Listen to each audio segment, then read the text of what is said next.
2011 Honda Pilot with a 3.5 liter. Gonna do an alternator. First thing you need to do is disconnect your negative battery cable.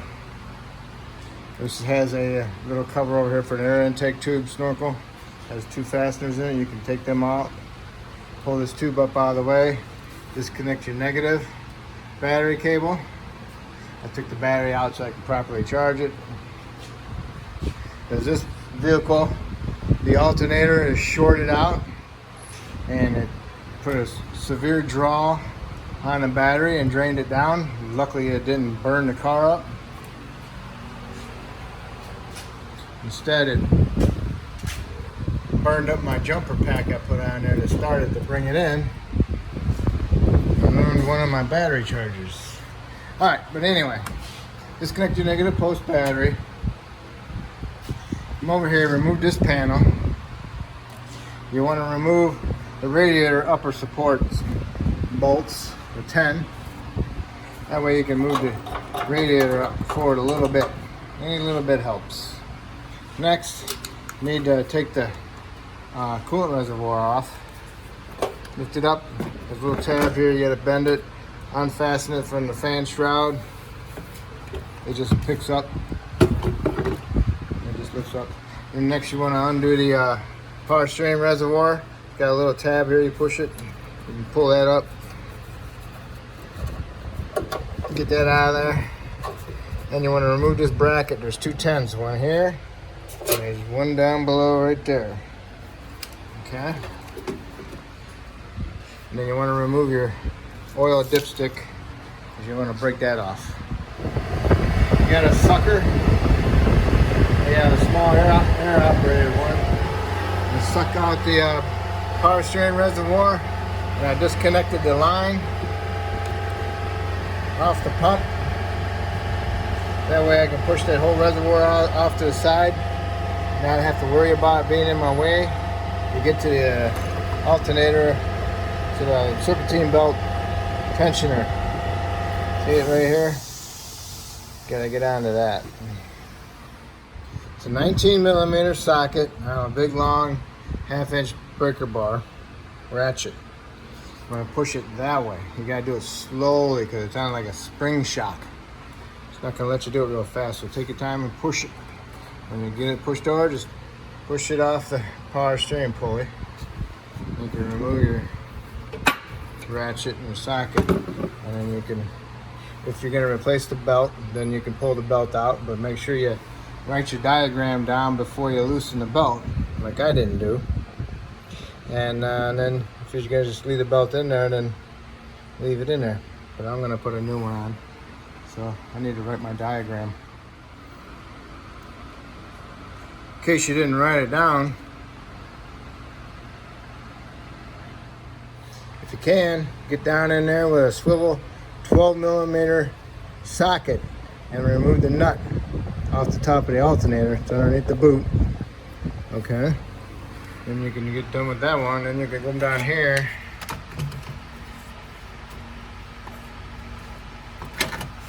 Arr.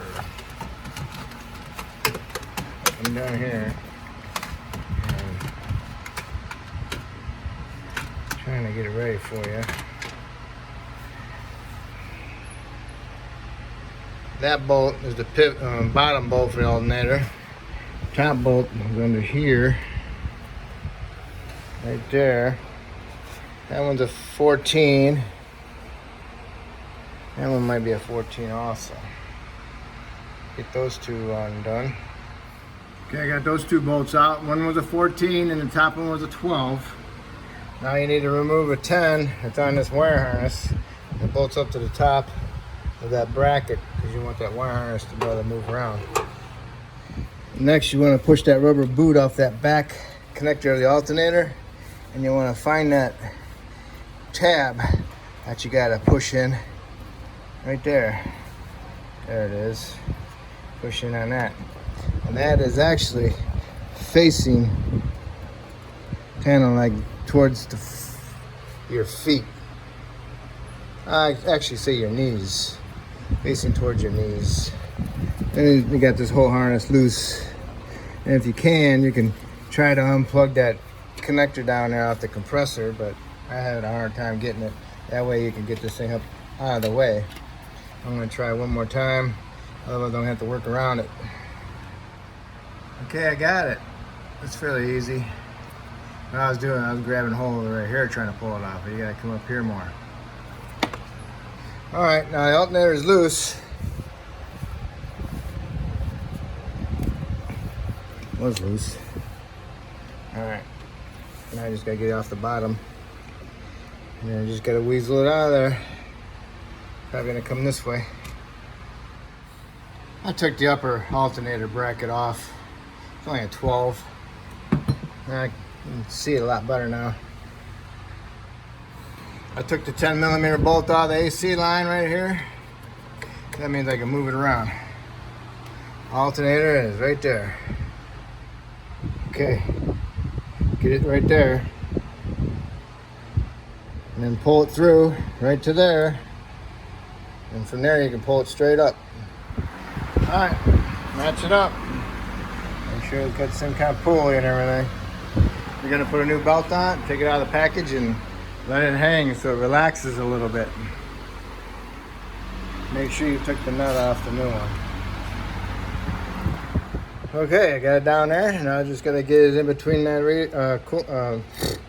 AC hose and the block. Got it there. Keep on going. Okay, got it in there. Now all you gotta do is get the bottom one in between the two brackets on the bottom one. Okay. Forgot to tell you. Down here, there's a sleeve, metal sleeve that goes through here. And when you put the bolt through here, when you tighten it, that sleeve moves this way closer to the alternator and gets tight against it. What you need to do is take a little ball peen hammer and tap it that way. So I give you a little bit more gap in there. I wish I would have done that beforehand.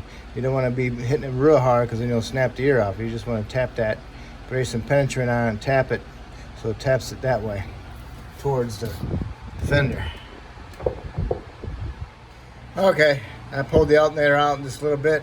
I can swing my little ball peen hammer down in there. And I feel I moved it a little bit. Oh, heck yeah, that worked. All right, now I can put our little alternator bracket back on the top. Okay, got them all started. I got my top alternator bolt started into that little bracket, got the bracket started into the ear of the motor, and the lower bolts in. Snug them all up and then tighten them all up. Okay, plug the alternator in the back. Once you got your AC compressor plugged in, look at the old alternator, see where you gotta go with this. Like I said, it's pointing towards your knees. And put your alternator power, main power on there. It's got a little tit. Make sure the tit goes in a little notch on the alternator. Put your nut on there and tighten it up. And then you need to put this one little bolt, 10mm head bolt back in there. And then put all your boots back on. Okay, alternator is in there. All my boots are on. Connector connected. Get my little bolt in there. Now all I gotta do is fish my belt in there. Get my belt on. Okay, you got the belt all around the pulleys except for the power steering. I'm holding on to it right here. This is gotta go around the pump, power steering pump. Once I get the tool, my breaker bar on the adjuster and get my tension undone, then I can bring my belt over there, but right now I'm holding on to it. Okay, you got the belt on. Now you need to do is put your bracket back for your power steering, put your reservoir back, put this little piece back, and then put your radiator supports, uppers back on. Okay, put your coolant reservoir back, put the lines in the little loops on the fan shroud. Put this piece on there. You got your battery in there. You hooked your negative cable up. Now you can start it. And, double check everything. And hopefully you charged your battery. Forgot to tell you to do that in the beginning, but you need to charge your battery. And start it up and shut it off and recheck your belt. Make sure it's on there properly. and that's it. And when you start it, you need to put a voltmeter on your battery and make sure it's above 13.5 volts when it's running. Okay, that's it. If I helped you do this alternator, that's awesome. Maybe you can help me out by subscribing. I appreciate it. Thank you.